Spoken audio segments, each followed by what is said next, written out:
Assalamualaikum warahmatullahi wabarakatuh. Alhamdulillahirabbil alamin. Allahumma shalli ala sayyidina Muhammad wa ala ali sayyidina Muhammad amma ba'du. Selamat jumpa kembali mahasiswa dan mahasiswiku mata kuliah Etika Profesi Hukum di kesempatan kuliah kali ini. Mari sama-sama perkuliahan kita awali dengan membaca Fatihah bersama-sama. Semoga Allah memberikan kita kemudahan, Allah memberikan kita keberkahan dan juga menjadikan manfaat apa yang kita pelajari pada kesempatan kali ini. Ala hadiniyah wa likulli niyatin shalihah al-Fatihah. A'udzubillahi minasyaitonirrajim. Bismillahirrahmanirrahim. Alhamdulillahirabbil alamin. Arrahmanirrahim. Maliki yaumiddin. Iyyaka na'budu wa iyyaka nasta'in. Ihdinas siratal mustaqim. Shiratal ladzina an'amta 'alaihim ghairil maghdubi 'alaihim waladdallin. Amin. Oke, baik, sahabat-sahabatku, teman-teman mahasiswa dan mahasiswi yang saya banggakan. Minggu yang lalu kita sudah berbicara tentang konsep dasar etika yang menjadi titik tolak pembicaraan kita membahas tentang tema-tema etika profesi hukum. Nah, baik, pada kesempatan pagi hari ini kita akan melanjutkan pembahasan atau diskus kita tentang manusia, sistem nilai, dan HAM. Nah, tiga hal ini yang akan kita kaji di kesempatan pagi atau kesempatan kuliah virtual pada hari ini. Oke, baik. Kalau kemarin kita sudah tahu bahwa manusia itu makhluk sosial yang dalam setiap kehidupannya, kesehariannya, mulai dari bangun tidur sampai tidur lagi, tidak bisa lepas dari jaring norma. Kita sudah paham itu. Nah, berikutnya kita akan membahas tentang manusia, sistem nilai, dan hukum. Apa yang kita bahas? Ada empat hal yang kita bahas, saudara. Satu, kita akan berbicara tentang definisi atau hakikat manusia. Hakikat manusia kita bahas, biar nanti laser pennya enak. Yang kita bahas ini, hakikat manusia kita bahas, yang nanti kita akan membahas tentang definisi manusia, komponen, proses kejadian, kompetensi dasar. Kemudian kita bahas manusia dan hak asasi. Ini yang kita bahas nanti. Kemudian etika hubungan manusia dan antar manusia. Kemudian manusia dan sistem nilai. Yang semuanya nanti secara ringkas mungkin akan saya sampaikan. Nah, oke, baik, saudara. Berikutnya adalah hakikat manusia. Manusia itu memang makhluk yang unik begitu ya. Yang dalam beberapa ketentuan ilmuwan atau tokoh ilmuwan itu mendefinisikan berbeda-beda. Misalkan ada ilmuwan barat, ada Charles Robert Darwin, kemudian ada Ernest Haeckel, kemudian ada Aristoteles, dan ada Harlan Titus. Dia mengatakan bahwa manusia itu animal. Kurang lebih pernyataan empat orang itu manusia itu animal. The animal then reason and social animal. Jadi kalau dimaknai bahwa menurut mereka, ilmuwan barat, manusia itu adalah animal itu apa? Hewan, ya. Hewan.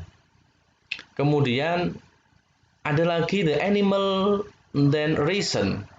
Hewan yang berpikir. Kemudian ada social animal, hewan yang komunal, yang bersosial. Nah, itu menurut ilmuwan barat. Terlepas dari Anda setuju apa tidak bahwa Anda manusia dikatakan hewan, ya alam begitu ya. Oke, baik, saudara. Nah, berikutnya, kalau tadi barusan kita mengetahui definisi manusia dalam konsep barat, nah kita lihat definisi manusia dalam kacamata ilmuwan Islam. Ini ada Al-Farabi, Al-Ghazali, Ibnu Rushd, bahwa manusia itu adalah makhluk yang terdiri dari dua unsur. Dalam diri manusia itu ada dua unsur. Apa? Unsur jasadi dan unsur jiwa. Atau unsur jasad dan unsur ruhani. Nah, ada perbedaan mendasar, saudara. Kalau dalam perspektif barat itu mengatakan manusia adalah hewan, meskipun hewan berpikir atau bersosial bahasa mereka, tapi dalam kacamata Islam tidak. Dalam pemikiran tokoh Islam bahwa manusia itu jasad dan roh, unsur makhluk yang terdiri dari dua unsur, jasad dan jiwa. Tidak hanya jasadi tapi jiwa. Kalau hanya jasad saja, nggak disebut manusia. Bisa jadi adalah mayat, bangkai kan bukan manusia. Atau jiwa saja tidak kelihatan nggak ada jasadnya, juga bukan manusia. Kira-kira begitu. Yang kedua, menurut Ibnu Miskawai, dalam pandangan Ibnu Miskawai, manusia itu adalah makhluk yang terdiri dari tiga ya, jasad, jiwa, dan unsur-unsur haya. Unsur-unsur haya itu unsur-unsur yang membentuk struktur kehidupan manusia. Ya lebih komplit lagi, tapi tidak seperti barat tadi ya, yang jelas beda jauh gitu. Antara Al-Farabi, Al-Ghazali, Ibnu Rushd, dan Ibnu Miskawai ini dan barat tadi punya perbedaan mendasar bahwa manusia itu bukan sebagai binatang dalam kacamata Islam. Karena kenapa? Karena manusia memiliki derajat yang tinggi, bertanggung jawab atas segala hal yang diperbuat, serta makhluk pemikul amanah yang berat. Ini definisi atau hakikat manusia dalam Islam. Kita tahu satu ayat dalam firman Allah, laqad khalaqnal insana fi ahsani taqwim. Ini atin ya, mohon maaf ini atin ya, dikoreksi. Bahwa kita itu diciptakan oleh Allah sebagai makhluk atau manusia dalam bentuk yang paling sempurna tentunya. Mengalahkan makhluk-makhluk lain Allah Subhanahu wa Ta'ala di luar sana. Selain itu, kehadiran kita di dunia ini mempunyai beban amanah yang berat. Karena apa yang kita perbuat di muka bumi ini besok akan kita pertanggungjawabkan di hadapan Sang Pencipta. Amanahnya apa ya? Amanah khalifah gitu kata Allah. Ya, manusia diciptakan dibekali berbagai macam hal itu untuk mengelola sumber daya bumi ini. Lalu besok kalau ketika kita meninggalkan dunia ini akan diminta pertanggungjawaban atas apa yang kita lakukan. Itu manusia. Kalau binatang kan tidak. Kalau binatang itu begitu mati selesai. Coba ayam mati selesai, nggak ada pertanggungjawaban apa-apa. Itu nasib ayam sampai di situ. Tapi manusia tidak. Ini yang membedakan hakikat manusia dalam perspektif barat dengan perspektif Islam. Oke, baik saudara. Sehingga dengan demikian ada 3 kategori konstruksi manusia itu. Yang pertama, sebutan al-bashar. Al-bashar ini adalah sebagai makhluk biologis, tidak berbeda dengan makhluk-makhluk biotik. Kemudian ahsanut taqwim. Jadi kalau melihat al-bashar itu konstruksi jasadi, kira-kira begitu ya. Makhluk biologis, mempunyai fungsi-fungsi sebagaimana makhluk biotik yang lain. Tetapi ada perbedaannya Pak. Ahsan takwim, bentuk yang paling sempurna di antara makhluk-makhluk ciptaan Allah. Al-insan sebagai makhluk psikis. Ini kalau al-bashar lebih kepada jasadi, tapi kalau al-insan lebih kepada ruhani atau yang tidak nampak, makhluk psikis yang punya perasaan, mempunyai potensi rohani seperti fitrah, qalb dan akal. Tidak nampak ini kan? Maksimal potensi. Artinya kalau manusia mampu dan bisa mengembangkan potensi diri yang ada, kemampuan akalnya, kemampuan qalbnya, maka dia akan menduduki martabat yang tinggi. Tapi sebaliknya, kalau dia tidak bisa menggunakan atau memanfaatkan potensi yang ada dalam dirinya, ya akan menjungkal. Kan begitu kira-kira. Kalau dalam kata Allah kan gitu kan, summa ruddadnahu asfala safilin illal ladzina amanu wa 'amilus sholihati falahum ajrun ghairu mamnun. Kira-kira begitu. Yang ketiga, kategori ketiga adalah sosial. Sebagai makhluk sosial, manusia itu mempunyai tugas dan tanggung jawab sosial terhadap alam semesta.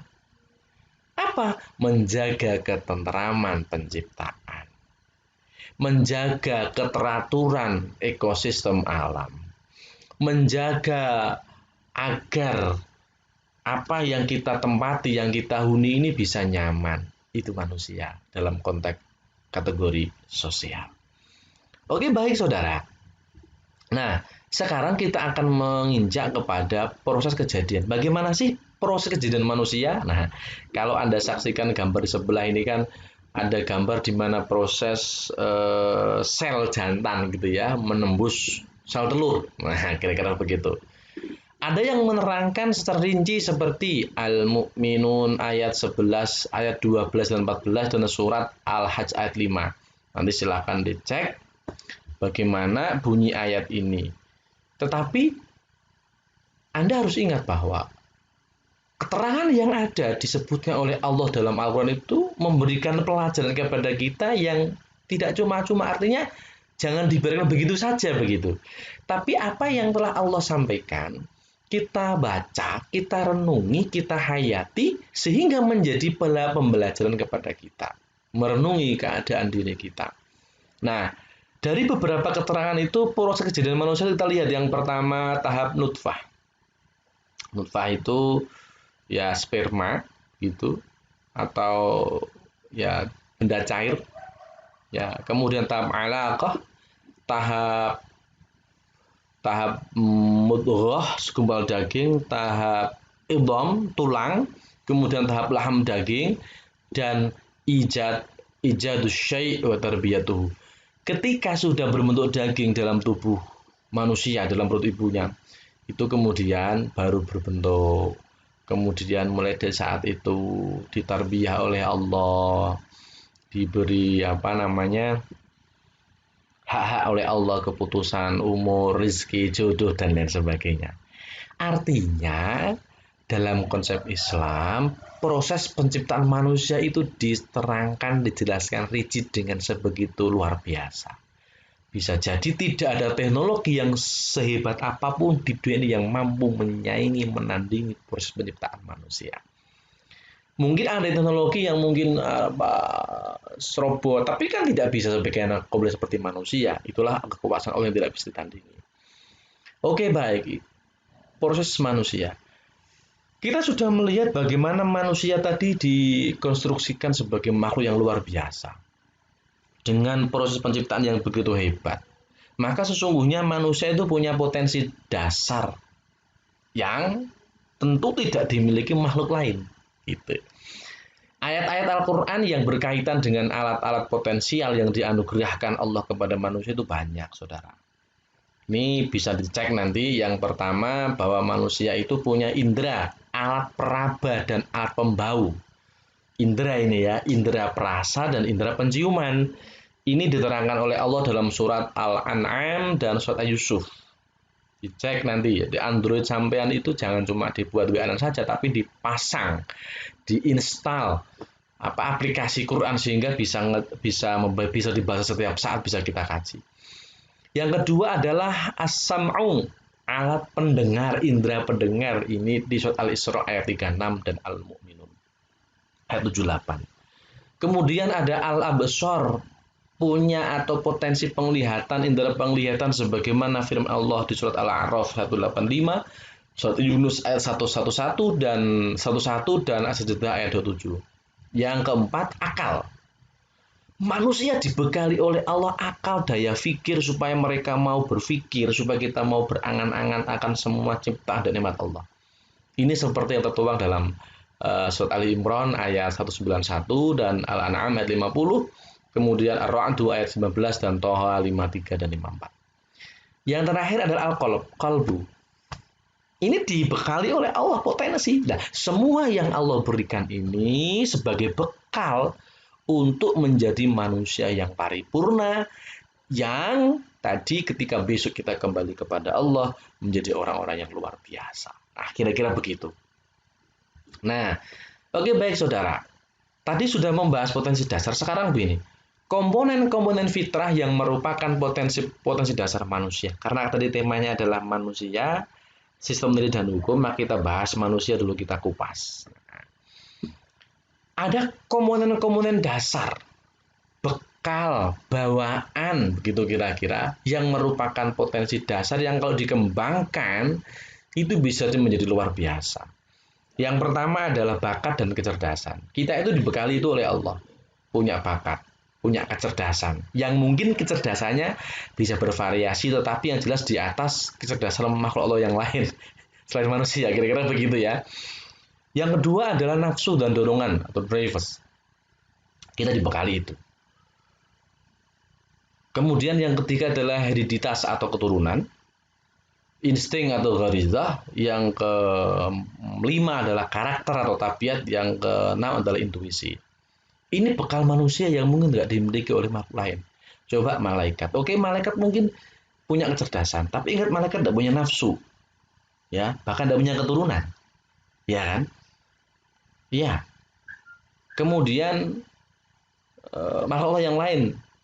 Intinya adalah 6 hal yang dibekalkan oleh Allah kepada kita manusia tidak dimiliki oleh makhluk lain selain manusia. Artinya 6 hal ini kalau kita kembangkan menjadi potensi yang luar biasa yang menjadikan kita manusia yang paripurna. Tapi kalau mungkin tidak bisa mengembangkan, bahkan menelantarkan, kira-kira ya akan terjungkal. Kira-kira begitu. Oke, baik saudara.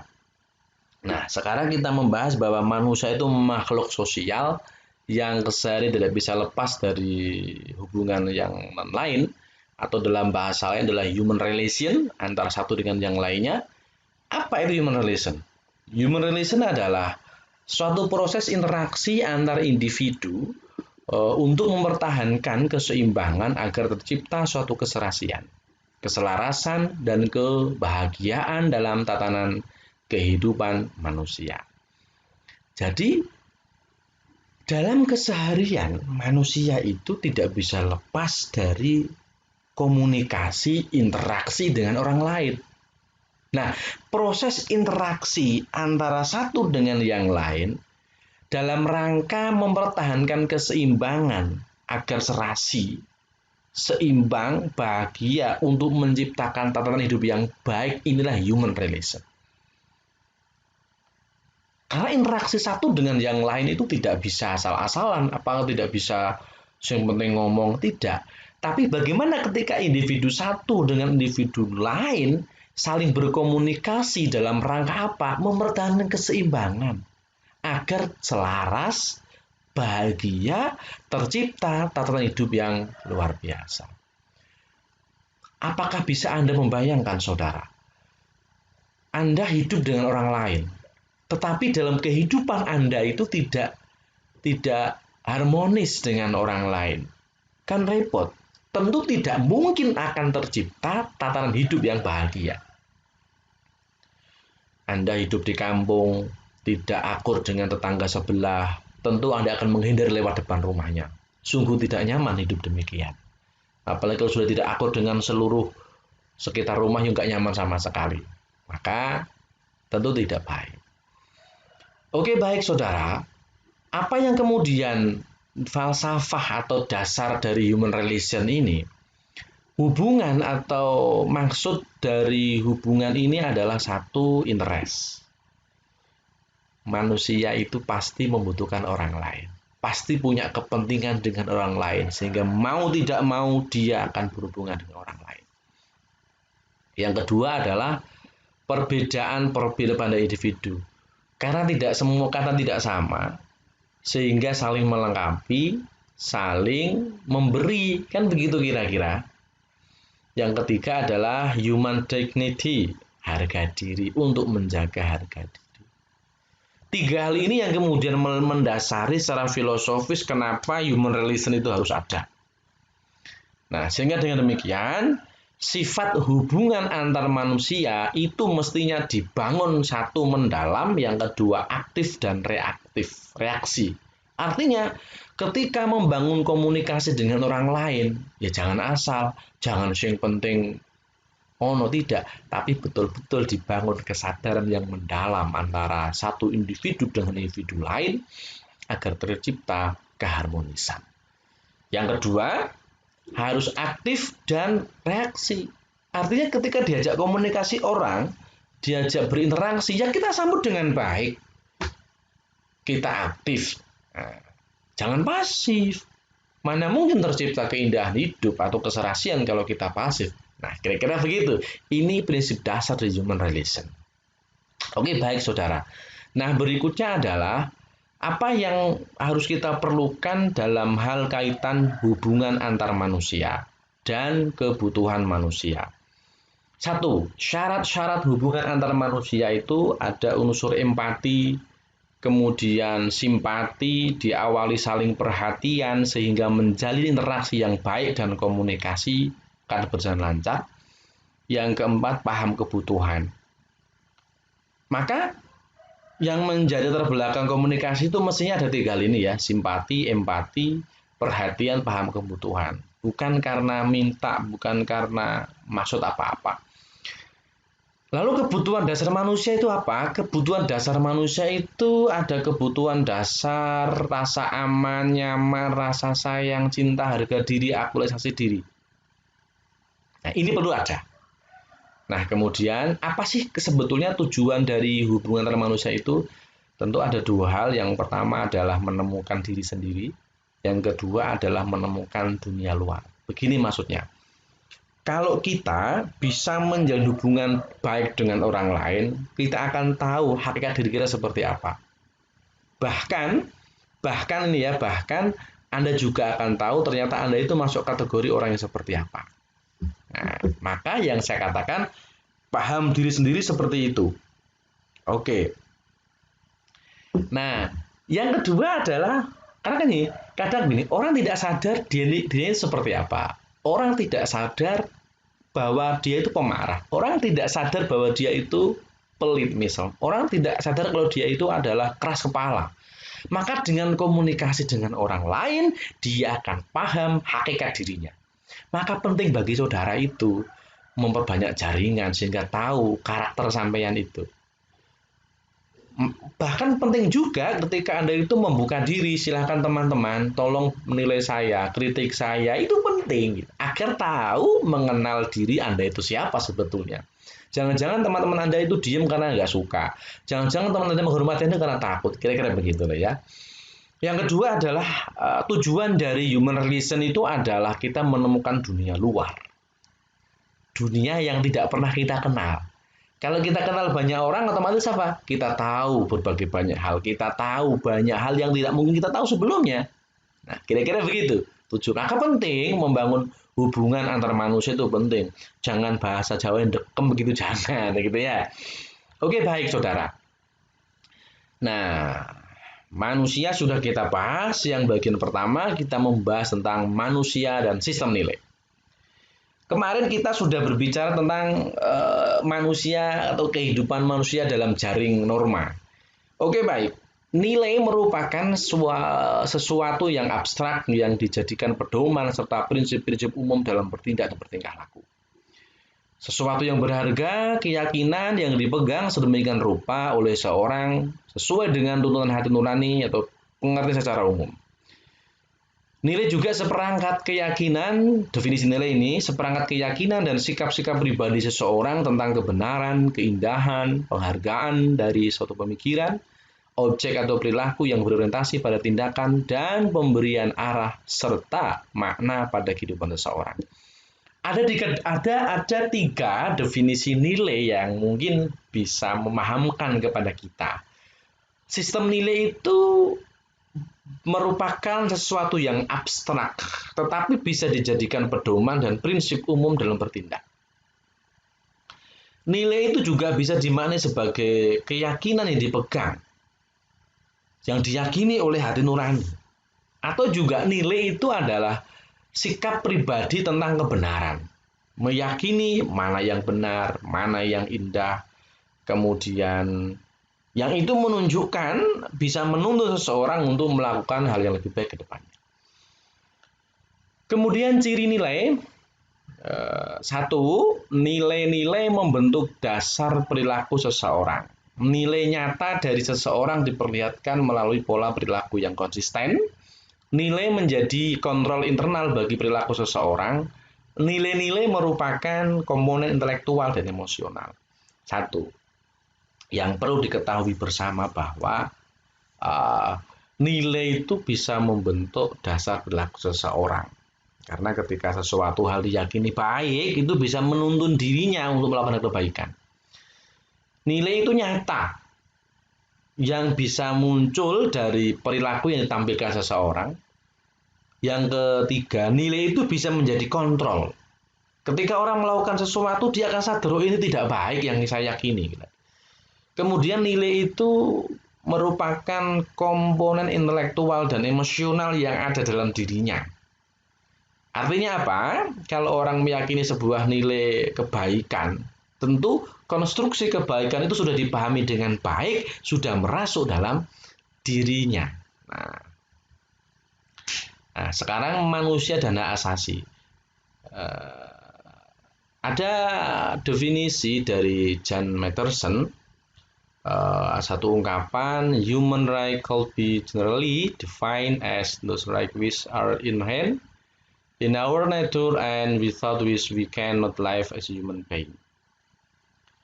Jadi apa namanya, hak asasi manusia itu merupakan nilai yang general gitu ya, yang ada dalam diri manusia, yang merupakan bawaan lahir, yang darinya itu bisa menjadikan sebuah apa namanya, sebuah kebaikan dalam hidup. Oke, baik saudara. Saya akan apa namanya menyampaikan sedikit tentang hak asasi manusia ini.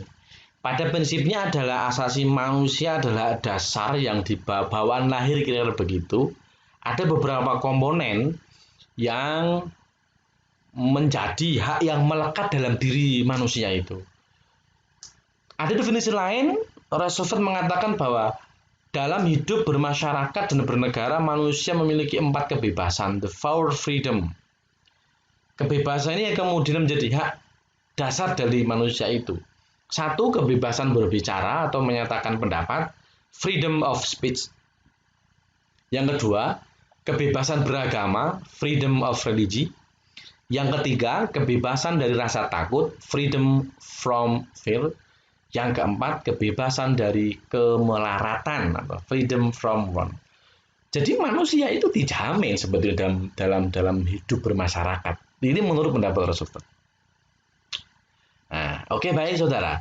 Nah, ada berbagai macam hak, ada 5 dalam konsep hak asasi manusia itu yang melingkupi kehidupan manusia. Yang pertama adalah asasi politik, political right, kemudian hak asasi ekonomi, property right, kemudian hak asasi hukum, kemudian hak pribadi, dan hak asasi sosial dan kebudayaan. Nah, ketika kita sudah mengetahui konsep dasar dari manusia, sistem nilai yang melingkupi manusia, hak asasi yang bawaan dasar dari dalam manusia, nah sekarang kita melihat, kalau tadi hak asasi dalam konsep barat, sekarang kita melihat hak asasi dalam konsep Islam. Hak asasi dalam konsep Islam itu bahwa begini, Al-Quran itu menjamin adanya hak pemulihan dan pengutamaan manusia. Itu nggak bisa dipungkiri. Pemuliaan manusia. Walaqad karramna bani Adam itu. Salah satunya itu. Walaqad karramna bani Adam wa hamalnahum fil barri wal bahri wa razaqnahum minat thayyibati wa fadhalnahum ala katsirin mimman khalaqna tafdila. Ini merupakan kunci gitu. Sejak lahir manusia itu mempunyai konsep dasar dirinya mulia. Allah yang memuliakan, sang pencipta. Manusia memiliki al-karamah dan al-fadilah. Tuh. Berikutnya bahwa Rasulullah adalah rahmatil alamin, di mana kemaslahatan, kesejahteraan merupakan tawaran untuk seluruh manusia dalam semesta. Jadi konsep asasi dalam Islam itu mungkin berbeda dengan barat. Pada prinsipnya dalam Islam itu manusia itu punya hak dasar kemuliaan dan pengutamaan. Itu bawaan. yang Allah tempelkan dalam diri manusia. Nah, di slide terakhir ini kita akan melihat saking mulianya hak dasar manusia, saking mulianya manusia kira-kira begitu, sehingga Islam mempunyai 5 orientasi atau prinsip dasar yang menjadi tujuan disyariatkannya hukum, atau dalam bahasa usul fikih itu maqasidus syariah. Dalam literatur usul fikih yang menjadi founding fathers-nya maqasidus syariah itu Imam Asy-Syatibi yang hidup atau yang wafat pada tahun 700-an. Tetapi penerusnya banyak, dinamis dan berkembang begitu ya. Dinamis dan berkembang. Ada yang sekarang yang lagi tren itu Jasir Audah yang membahas tentang teori sistem maqasidus syariah. Tetapi saya tidak membahas terlebih jauh, saya hanya menjelaskan konsep dasarnya saja. Bahwa prinsipnya ada 5 prinsip dasar yang menjadi tujuan syariat yang ini melekat pada diri manusia yang harus dilindungi. Ada yang pertama hifdzuddin, menjaga agama. Yang kedua adalah hifdzun nafs wal ird, menjaga nyawa dan harga diri. Yang ketiga hifdzul akal, menjaga akal. Yang keempat hifdzun nasl, menjaga keturunan. Dan yang kelima adalah hifdzul mal, atau menjaga harta. Oke, maksudnya apa Pak? Jadi asasul khamsah ini menjadi titik tolak bahwa Islam betul-betul menghargai, menghormati, memuliakan manusia. Ya. Segala macam perbuatan yang orientasinya adalah merusakkan 5 hal ini, agama, nyawa, akal, keturunan, dan harta, itu menjadi haram dan dilarang. Segala hal atau perbuatan yang orientasinya adalah mewujudkan atau menjaga eksistensi 5 hal ini, maka perbuatan itu boleh dan harus dilakukan. Kira-kira begitu. Saya kasih contoh satu. Dalam menjaga keturunan, Islam punya syariat yang namanya menikah. Satu-satunya cara yang disahkan, dibenarkan oleh syariat untuk memelihara atau mewujudkan keturunan adalah menikah. Maka Islam juga melarang, mengharamkan perbuatan yang merusak keturunan, yaitu zina. Nah, kembali ke kita pengertian awal tadi, bahwa manusia itu adalah makhluk yang mulia yang dibekali banyak hal oleh Allah Subhanahu wa Ta'ala. Dalam kehidupannya manusia tadi harus memperhatikan nilai prinsip hidup, prinsip yang ia yakini untuk menjalankan lebih baik. Ya. Kemudian dalam lingkup kesehariannya manusia itu punya hak dasar yang melekat dalam dirinya. Artinya apa? Karena manusia punya potensi-potensi bagus seperti itu, maka potensi yang ada dalam diri manusia harus dikembangkan, harus dijaga dengan baik. Sehingga kalau dia melakukan suatu pekerjaan, karena arahnya kita ke etika profesi hukum, maka kalau ada manusia yang diberi amanah dengan bekal yang luar biasa itu, mestinya dijalankan dengan baik. Mengemban profesi hukum itu tidaklah mudah sebetulnya.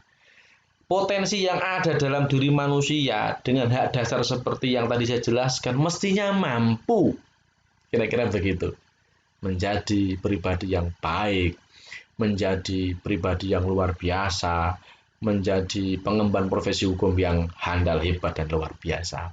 Semoga bermanfaat dan sukses selalu buat Anda semua. Demikian, terima kasih. Wassalamualaikum warahmatullahi wabarakatuh.